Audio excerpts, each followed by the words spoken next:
to our series about the One. I have to say, this is probably my all-time favorite series. I mean, we're talking about the One, aka Jesus. As we have learnt about in the series, the Old Testament mentions promises that will be made and fulfilled by Jesus. In the New Testament, we see how these promises are fulfilled by Jesus and how this impacts our lives.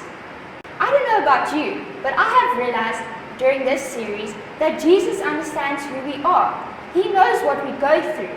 Sometimes we forget that Jesus was living on this earth and he experienced what we experience today. So let's talk about our parents. Yes, being a 12 or 13-year-old can be very difficult. We want independence, we want freedom, and it can be really frustrating at times. Well, I'm not going to give too much away, but in today's Bible story, we're going to see how Jesus was a 12-year-old just like you and what he had to go through too. But first, let's get on to worship.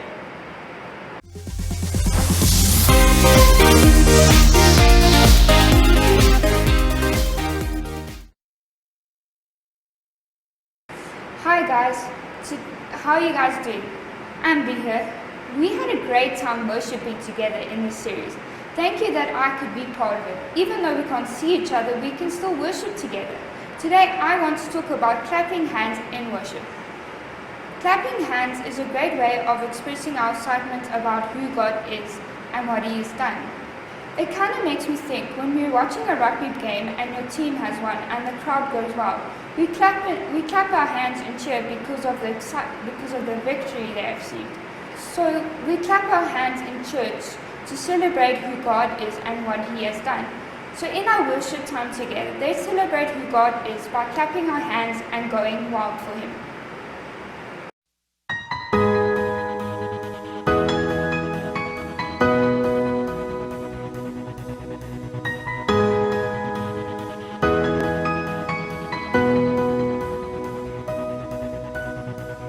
There is a light that shines right through the darkness. It breaks the clouds in my heart. Jesus, it's you.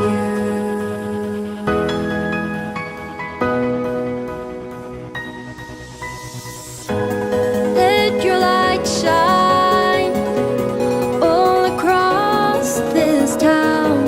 Let every person experience your love as we take hands to share your light.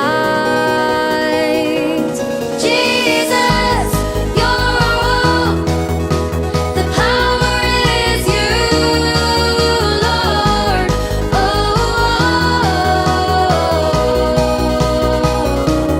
Jesus, you're our hope. The power is you, Lord.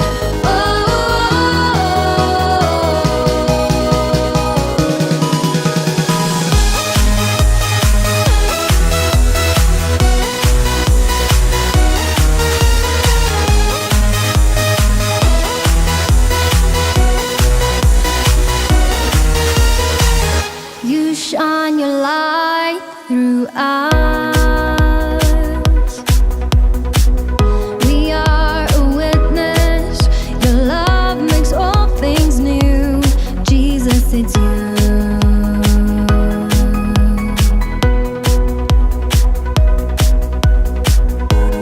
Let your light shine all across this town.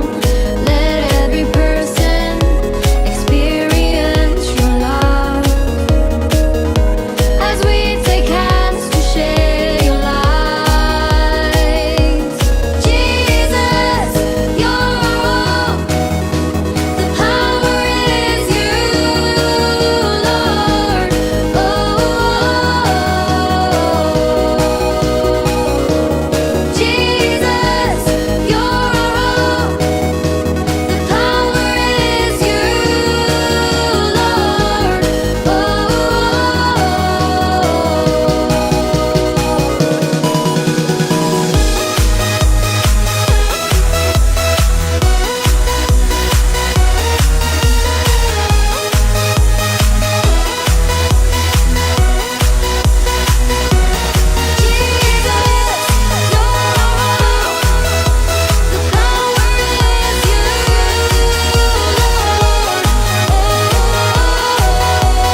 city on a hill, we shine your light. Our lives will declare your leading us. Our light cannot be hidden. You have overcome. In this place we take a stand, we worship you. We serve the living God. We find our hope in you. We serve the living God. Find our hope in you. Will not be silent. We're gonna shout it out. Jesus, we shine your light. Will not be silent. We serve the living God. We find our hope in you. We serve the living God. We find our hope in you.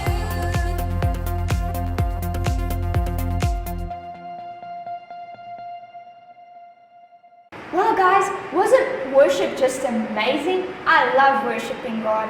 Anyway, back to our story today. Let's get into our key verse. In 1 Timothy 4 verse 12 in the Passion Translation, it says, "And don't be intimidated by those who are older than you. Simply be the example that they need to see by being faithful and true in all that you do. Speak the truth and live a life of purity and authentic love as you remain strong in your faith." Have you ever felt that way, intimidated by older people?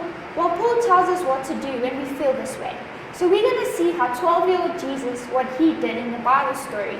So let's get on to the avatar of the one to see what it has to tell us. Hi everyone, Jesus here. So stoked to chat with you again and to tell you more about my wonderful adventures while I was on earth. I definitely never had a dull moment. Oh man, so many stories to tell you. But today I want to share one about when I was about your age, give or take a few years.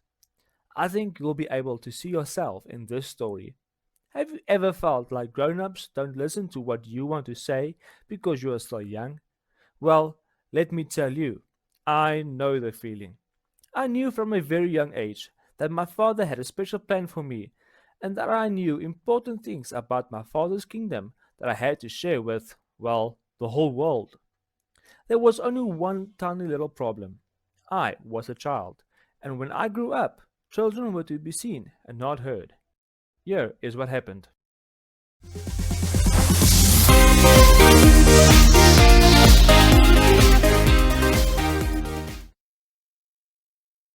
Hey there, party people, great to see you again today. We have yet another ripper of a story, and our host has been teasing us the whole time about what is yet to come in today's lesson. So let us dig in. Our Bible story for today is found in Luke chapter 2, verse 41 to verse 52. And maybe you have heard it a gazillion times today. It is about a 12-year-old Jesus. Here it goes.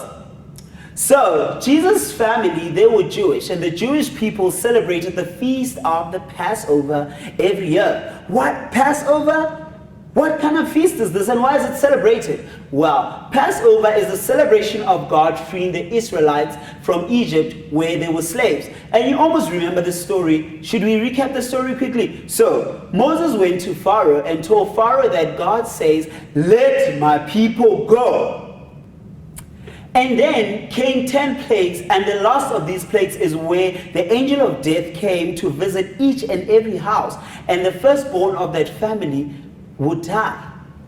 After Pharaoh's son died. Then Pharaoh was fed up with the Israelites and told them to go. He set them free and let them to go. But he then decided to follow them. His big problem, he shouldn't have followed them. So as the Israelites got to the Red Sea, Moses prayed to God and lifted his staff in front of the sea, and the sea parted and it opened up, and the Israelites walked on dry ground.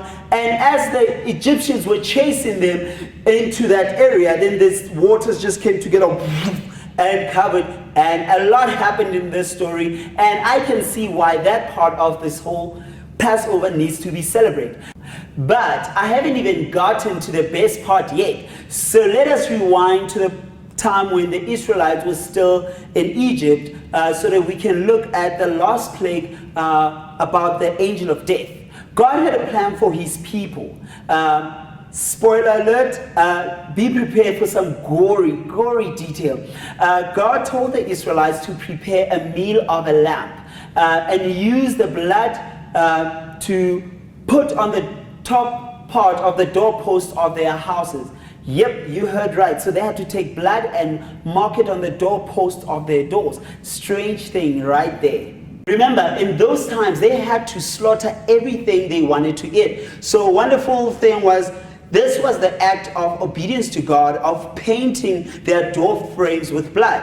And that made the angel of death to pass the houses that had that mark of the blood on them, and their firstborns would live, because this was such a big moment in history for the Israelites. So the Israelites were freed from slavery, and the Jewish people celebrated even today.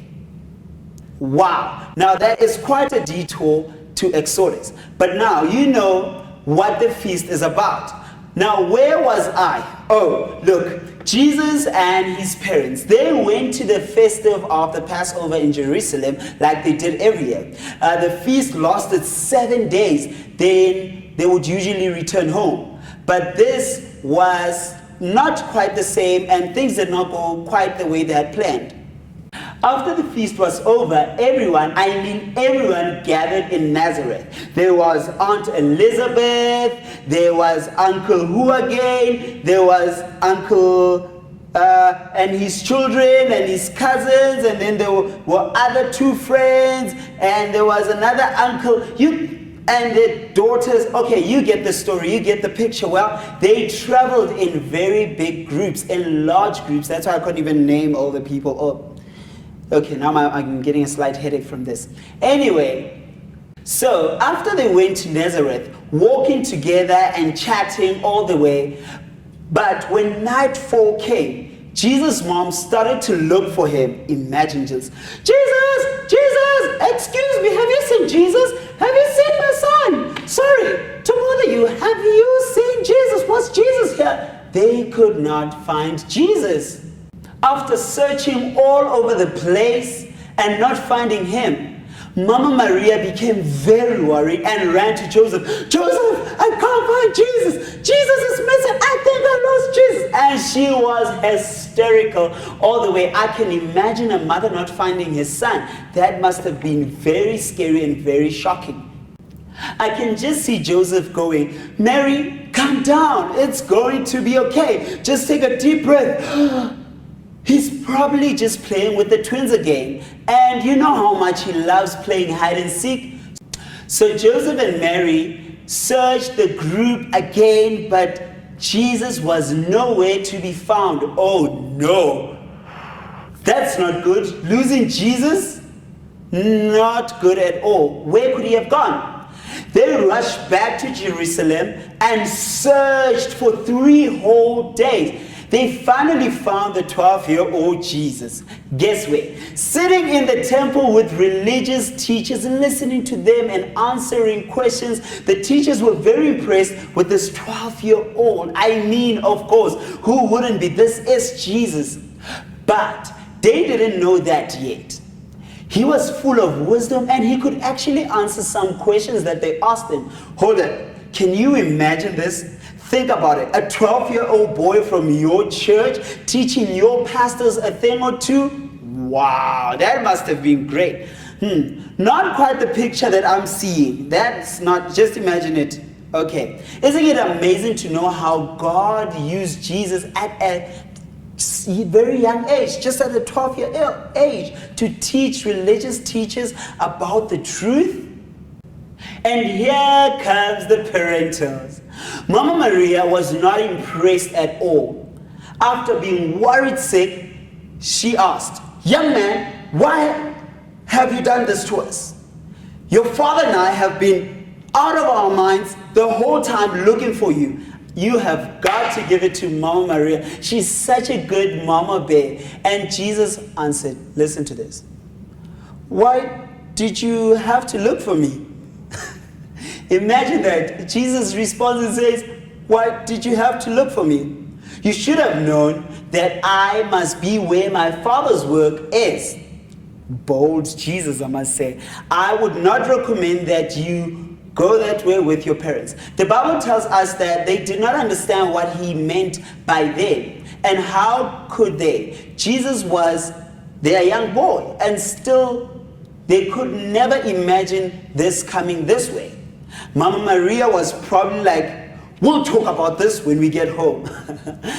Anyways, Jesus went back to Nazareth with his parents and obeyed them. The Bible tells us that Jesus continued to learn more and more, growing strong in body and in spirit. He was well liked by people, and his father was pleased.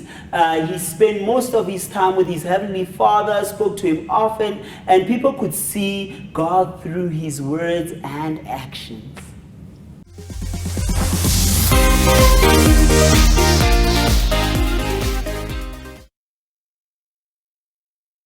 What did I tell you? What a story, right? Jesus is a perfect example of what we should do.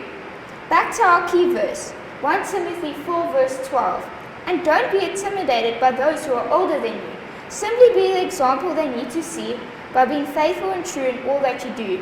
Speak the truth and live a life of purity and authentic love as you remain strong in your faith." So that verse tells you what to do and what not to do. You need to look at Jesus' life and how he sets an example. He doesn't tell us to rebel or be rude to older people, but instead to show them love and truth. In order to know what to do on earth, we need to spend time with Jesus and read the Bible. Okay, so we're going to create a moment. I want you to close your eyes and imagine Jesus with you. What is he wearing? What is he doing? Is he holding you? Is he sitting next to you? Is he slouching? Now, I want you to speak to Jesus and hear what he has to say to you. What is he saying? Take a few moments and write that down. Remember, in order to know who God is and how he wants you to be, you need to spend time with him and you need to read your Bible. I hope you have an incredible time with Jesus, and I can't wait to see you next week for our final installment of The One. Bye!